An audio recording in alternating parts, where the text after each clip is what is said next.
I'll never forget the sound of my necklace snapping. It wasn't just the chain breaking, it was years of silent resentment, jealousy, and manipulation boiling over in one violent moment. Before we begin, drop a comment and tell us what would you do in this situation? Be honest, tell me in the comments below. We read every comment. Let's begin. My mother's fingers gripped the locket at my neck so tightly that I thought she might rip my skin too. And then, snap. It flew from my chest like it had been yanked out of my soul. Landed right in the dip tray next to my aunt's half-eaten sandwich. "You selfish disgrace," she screamed, right there in front of the entire family. Everyone went quiet. My cousin stopped giggling. My uncle paused mid-sip. Even the baby in the corner stopped fussing, like even he knew something dangerous had just cracked open in the room. I stood frozen, my chest burning where the necklace used to lie. My voice wouldn't come out. She pointed a trembling, furious finger at me. "How dare you refuse to sign that house over? It wasn't even meant for you. You think you're better than all of us now because your dead grandfather handed you the keys to his little fairy tale cottage? You're pathetic." I should have seen this coming. Ever since the will was read, the air in the family had turned venomous.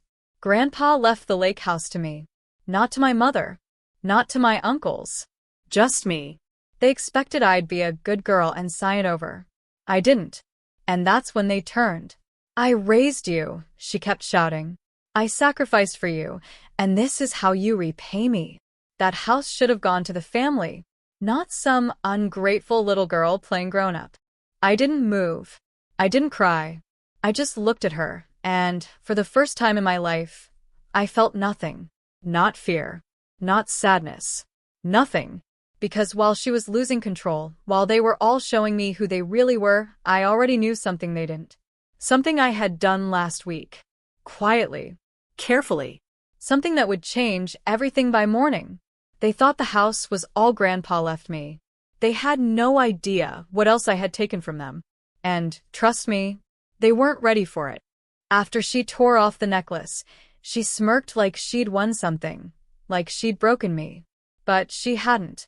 If anything, I saw her more clearly than ever. I bent down slowly, picked up the locket from beside the stained napkin, and held it in my palm.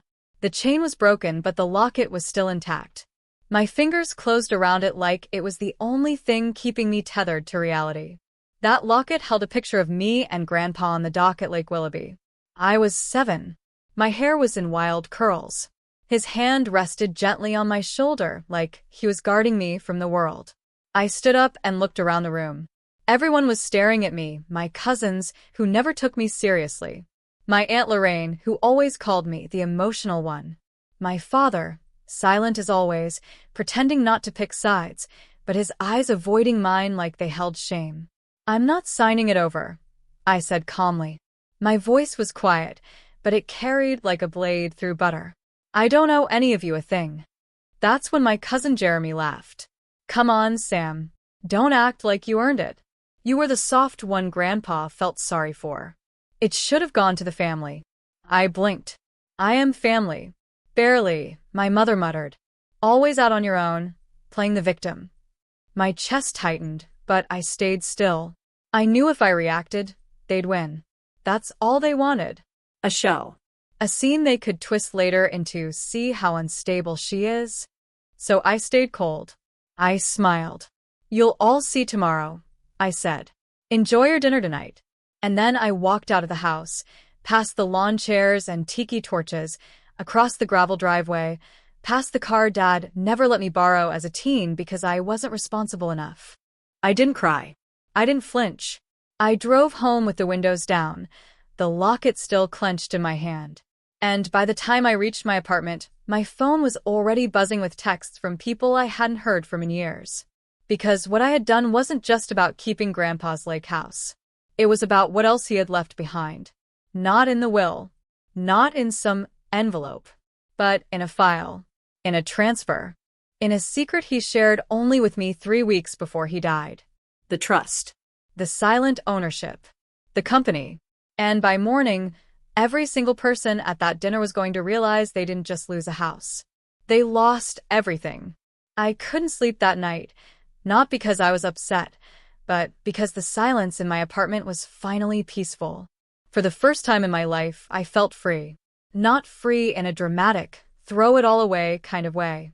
I mean the kind of freedom where you stop waiting for approval. Where you stop trying to be enough for people who are committed to misunderstanding you. I curled up on the couch, barefoot, legs pulled to my chest, and opened Grandpa's old leather journal. He'd given it to me one afternoon, sitting at the lake house just 3 weeks before the stroke that ended everything. He was wearing that red flannel shirt I loved, sipping black coffee on the porch, while I was trying to fix the broken screen door for the 100th time. "I trust you more than I trust anyone," he said. I'd laughed. "Grandpa, I can barely keep my succulents alive." But he wasn't joking. He handed me that journal, a little battered but well-loved, and said, "Everything's in here. Read it when I'm gone. But only after the will is read." I didn't understand it then. But now, sitting alone in my dimly lit apartment, flipping through its pages, it all made sense. On page 47, there was a name, a company, an ownership document, and at the bottom, his signature. Dated, stamped, witnessed. Blake and Ashcroft Holdings. 70% ownership. Transferred to Samantha Blake. Not to my mother. Not to Uncle Dean or Aunt Lorraine. Me. Because years ago, while they were busy mocking him for being old school and ignoring him at holiday dinners, I was the only one who visited, who listened, who helped him sort out the boxes in the attic, labeled with fading ink and war-era stamps. He saw me, and he rewarded me. But I knew this couldn't just be about revenge. I wasn't going to rub it in their faces like they expected. I wasn't like them. That wasn't who Grandpa raised me to be. Still, the truth needed to come out. So the next morning, I dressed carefully. A clean, simple navy dress. No dramatic makeup. No jewelry. Just the locket, now attached to a new chain.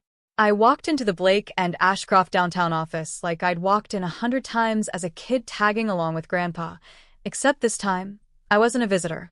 When I walked past reception, the same woman who once asked me to wait outside blinked at me. "Ma'am, do you have an appointment?" I turned slightly. "Tell Mr. Harrison Blake, that's my uncle, that the majority shareholder has arrived." Her face paled. I'm sorry?" I handed her the document. Not a copy. Not a scan. The original. She read it once, then again. She stood up so fast her chair rolled into the wall. "Please, just wait right here." I nodded and took a seat. Crossed my legs. Waited. Upstairs, chaos must have erupted because 10 minutes later, I heard loud voices, rushed footsteps, and then the elevator opened.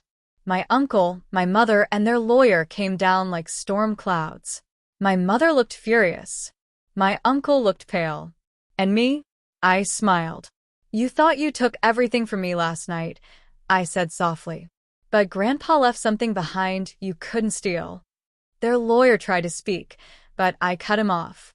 "The trust is airtight. The signatures are real.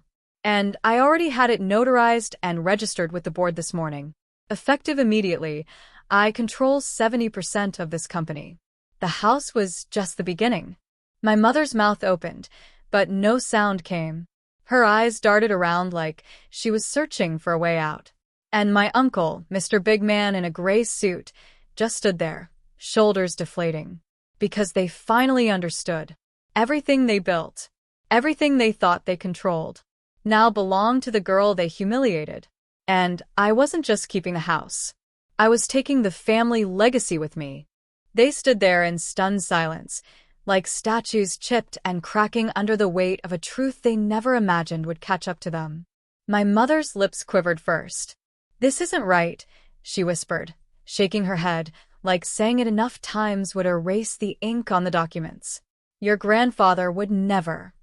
"He did," I said. Calm. Steady. Unshaken. He knew exactly what he was doing. And deep down, you know it too. She turned to the lawyer, her voice rising like a drowning woman grabbing at air. "There's got to be a loophole, something to contest. That document, it has to be fake." But the lawyer, A man who'd spent most of my childhood brushing me off at family barbecues, just sighed and gave her the slow, painful truth. It's not fake. It's binding. Fully executed, fully legal. It holds more weight than the will. The trust was set up separately, privately, and with full capacity.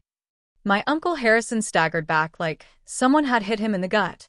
She doesn't know how to run this company, he snapped, his voice rising in panic. She's a teacher. She fixes screen doors and reads books about coastal history. She's not a businesswoman. I tilted my head. Neither were you when Grandpa brought you in. You failed your first restaurant venture and lost over $500,000. I read the ledgers. Grandpa saved you from ruin. Twice. He blinked. The air sucked out of him like a deflated balloon. My mother was trembling now. You're doing this out of spite. No, I said quietly. I'm doing this because for once, I'm not letting anyone guilt me out of what I've earned. Grandpa trusted me. You think I was just his charity case, but I was the only one who showed up when it mattered. While you were busy counting what you thought you'd inherit, I was there, making coffee, listening to him talk about his regrets, his vision, his fears. And then I looked my mother right in the eyes. You ripped the locket off my neck last night like you were ripping away my worth, I said, voice low and even. But you didn't break me. You just made it clear I was never part of this family unless I did what you wanted. And I'm done doing that. The lawyer cleared his throat. As of this morning, the controlling stake has been transferred. Samantha will need access to all files, accounts, and board contacts. The transition begins today. I stood tall, heart pounding, but my hands were steady. You're not being removed, I said. Not yet. But you will report to me.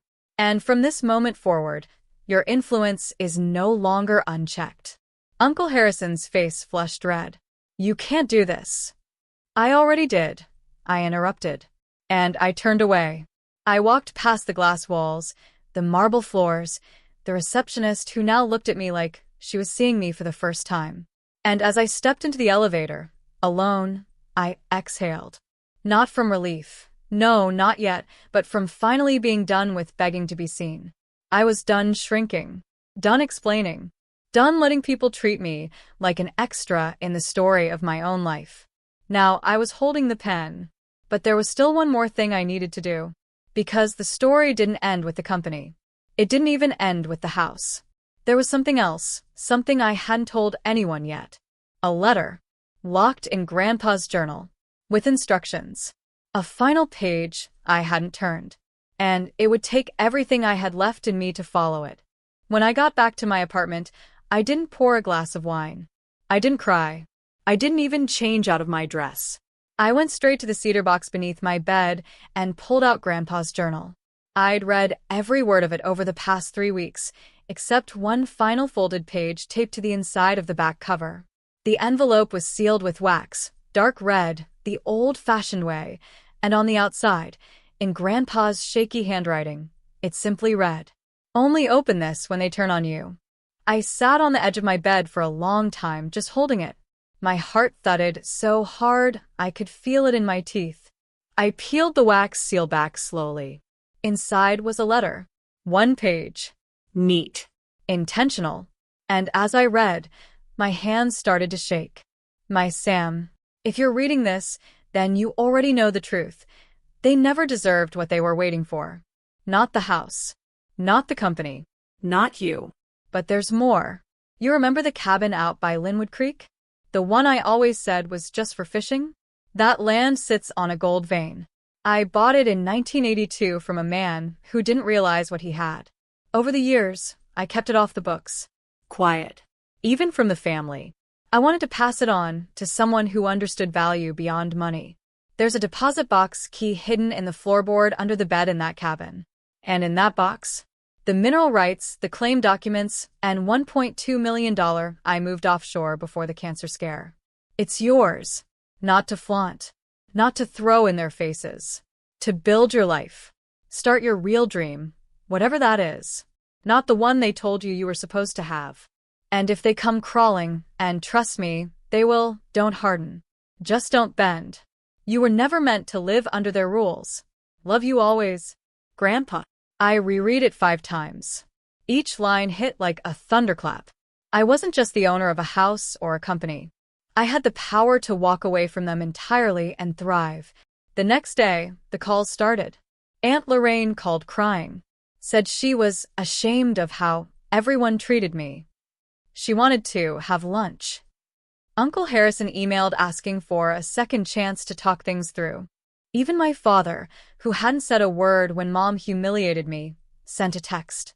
You know I've always respected you. Maybe we can rebuild. But the one that broke me wasn't any of them. It was Mom. She showed up at my door, eyes tired, makeup smudged like she hadn't slept. I know I went too far, she whispered. But that house, I thought we'd all be taken care of. I was scared. That's all. Please, Sam. We're family. I looked at her for a long time. For a moment, I saw the mother I remembered from childhood, the one who tucked me in, who braided my hair, who kissed my bruised knees. But that woman was gone. This one had let her hunger for control and entitlement drown the rest of her humanity. Still, I didn't yell. I didn't slam the door. I just said, you don't get to treat people like dirt and then cry when they stand up. Grandpa saw something in me, and I finally see it too. So no, I'm not signing anything over. I'm not giving back what was never yours to begin with. I'm not playing the scapegoat anymore. She opened her mouth to speak, but I raised a hand. And Mom, you didn't just rip a necklace off my neck. You ripped off the last thread of guilt I had about walking away from you. I closed the door. And for the first time in my life, I didn't look back. It's been 6 months now. The company is running better than ever. I kept half the staff, restructured the rest, and brought in a real operations manager who doesn't talk down to women. I went to the Linwood Creek cabin alone, lifted the floorboard, and found the key just where Grandpa said it would be. Everything in that safety deposit box was real, verified, legitimate. A fortune I never expected, but one I now know how to protect.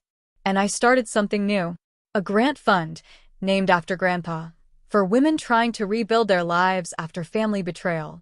Because I know now, revenge is just survival in disguise. And growth. Growth is building something so solid that no one can ever pull it from your neck again. Not even your own mother. If this story hits you even a little, just hit that like button. It helps more than you think. Don't forget to subscribe if you've ever felt this kind of pain. You're not alone.